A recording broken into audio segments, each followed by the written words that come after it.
நம்ம மேட்டூரில் இப்படி ஒரு கேட்ரிங் சர்வீஸாக என பேசப்பட்ட இடம் தான் எங்கள் ரிலேட்டிவ் கல்யாணம்.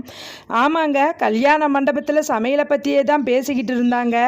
கல்யாணம் என்றாலே பொண்ணு மாப்பிள்ளைக்கு அடுத்து சாப்பாடு தாங்க முக்கியம். பொண்ணு மாப்பிள்ளையை வாழ்த்திட்டு சாப்பாட்டு ஆளுக்கு சாப்பிட போனால் அங்கே பரிமாறினாங்க பாருங்க, தலவாழை இலையில் நம்ம பாரம்பரியமான உணவு. அட என்ன சொல்ல, நெய்யில் வார்த்த வெண்பொங்கல், அதுக்கு காம்பினேஷன் மெதுவடை, ஆர்ட் இட்லி, மெதுமெதுப்பான தோசை, பணியாரம், அதுக்கேற்ற சாம்பார், 3 வகையான சட்னி, அது பத்தாதுன்னு சிக்கன் பிரியாணி ஸ்டைலில் மீன் மேக்கர் பிரியாணி, தயிர் பச்சடி, அதுக்கு காம்பினேஷன் காலிஃப்ளவர் வடகரின்னு, இனிப்புக்கு கேரட் அல்வான்னு தடபுடலாக செஞ்சுருந்தாங்க. சாப்பிட்ட கையோட கேட்ரிங் சர்வீஸ் யாருன்னு பார்க்காம வர முடியுமா? யாருன்னு பார்த்தா நம்ம மேட்டூர் கேட்ரிங் சர்வீஸ் லட்சுமணன் அண்ணன் தாங்க.